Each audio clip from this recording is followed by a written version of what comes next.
Hello, beautiful people. How are you today? I just wanted to drop a little bit of wisdom about trust, because in the last 24 hours I have been tested many, many times on this one subject. And 2 days ago I heard someone saying that their mantra for life was to trust in absolutely every single thing that happens to them in the universe. Even when you hear somebody saying something that you completely disagree with, and when you go in that heart space, you just think this is not right. It doesn't feel right.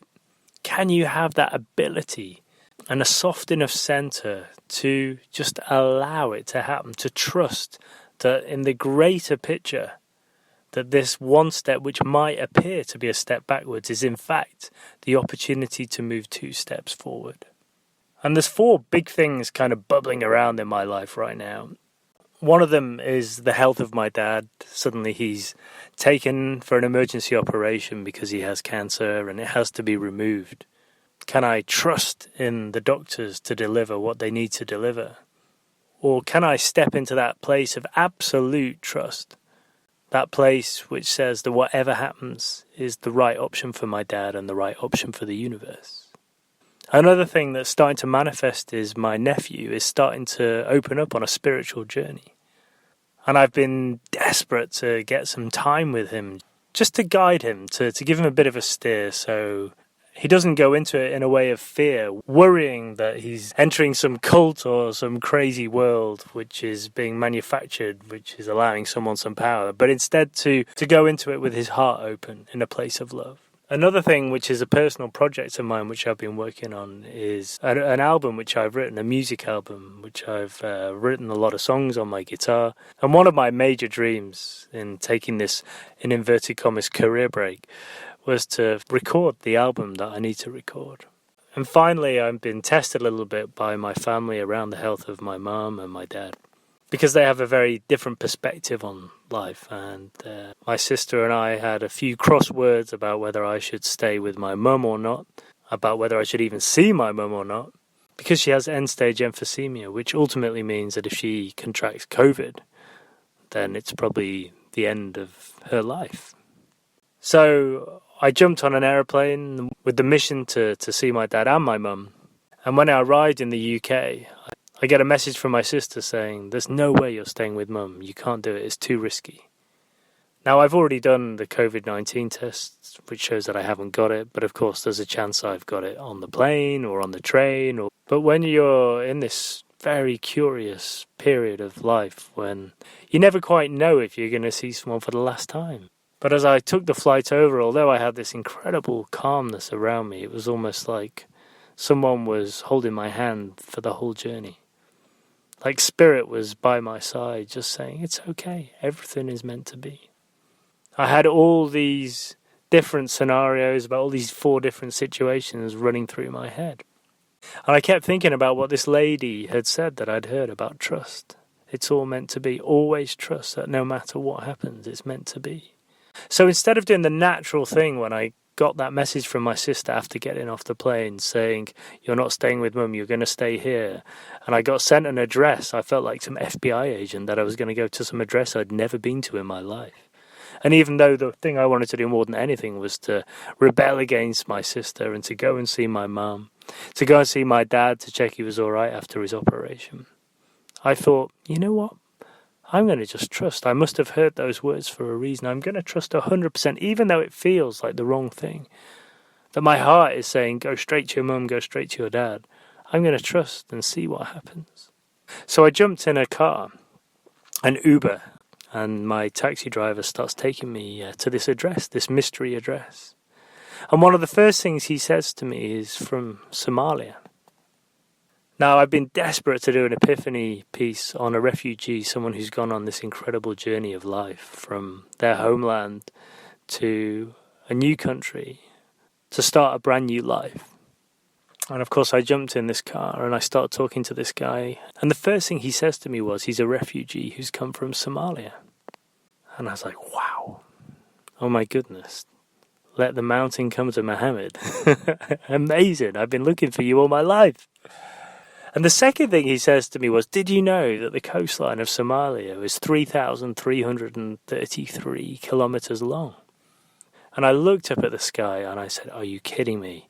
This number has been chasing me round for the last few months, years.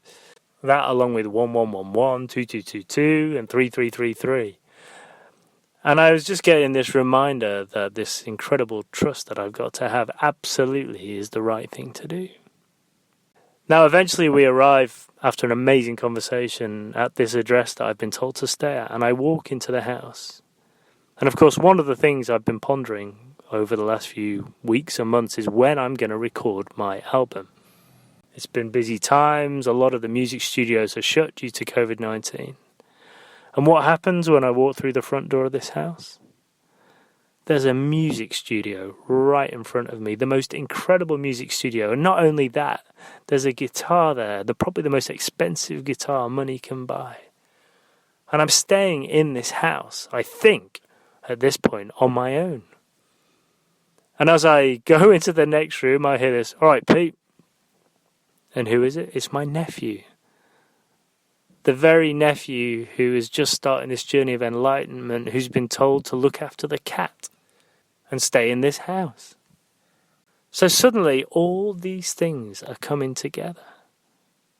And any doubts I've got about trusting the world and the way spirit manufactures life have just disappeared in that incredible 2 hours.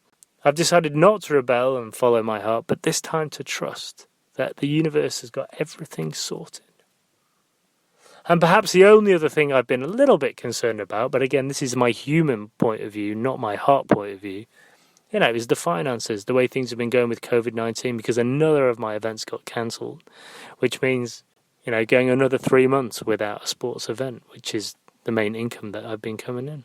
But of course, I get a phone call from someone I've not spoken to in a long time, and they say to me, are you available to work right now? We need you to do something. And I was like, are you kidding me? And not only that, but they also offered me something which is not full-time, but it's just enough. But it's also my dream job, is to interview and to look after and to speak to all the players from my football team. Not from Barcelona or Liverpool or the greatest football teams in the world, but my own football team, the only football team I really care about. And for me, this was a monumental, incredible, extraordinary 48 hours. Where your life flashes before your eyes, where the life of your parents flash before your eyes, where you worry about your family, where you worry about money, where you wonder who the next interview is going to be. And you wonder why your family is saying these things to stop you being able to see the people that you love. And yet, it's all come together. And not only that, it's all come together in the most beautiful way. In such a perfect way, in such a meticulous and beautiful way, that there's no way any human being could design it like that. And Lao Tzu said, he who does not trust enough will not be trusted. But what I've had over the last 48 hours is that shining, incredible example that you have to trust in life. That perhaps right now you're questioning everything and you're thinking, why on earth is this person being like this? Or why on earth has this situation arisen? Or why on earth am I not getting what I think I should be getting here? And the answer is written in the wind. It's probably because somewhere further down the line, I don't know exactly when, it could be tomorrow, it could be in 5 minutes, it could be in 5 years. But if you can trust that right now you're in the perfect place, and that thing that happened that feels like it's so unfair, and it's not in keeping with the life you're expecting to have, that it's not following the rhythm of life, well, there's a reason for that, a greater reason for that. And if you can trust that even though right now it does feel uncomfortable, it doesn't feel right, it feels like something's out of kilter, if you can go into that place of complete trust, you can look from the view of eagle, you'll see the chess match and the knights and the kings and the queens have to be slightly rejigged to make sure and allow the absolute perfection of the universe to weave its beautiful web. Spirituality is a brave search for the truth about existence, fearlessness, and peering into the mysterious nature of the universe. But I would even bypass the search, and I would even say that don't go hunting for the life you want. Just be open to it happening. Just trust the way things are going. And yes, you have to always be looking in the right direction. Perhaps you have to be walking slowly in that direction. But if you can just trust in the journey that you're on, you will get to the place you need to get to. And it might not necessarily be the place you're expecting to get to, because it's probably even better and even more beautiful. So keep walking in truth, stay open, and trust in the beauty of spirit. Accept that whatever happens is best for that very moment. And don't try and anticipate the future, because if you do, you may be denying yourself the possibility of an even more beautiful future. Thank you for listening. Namaste.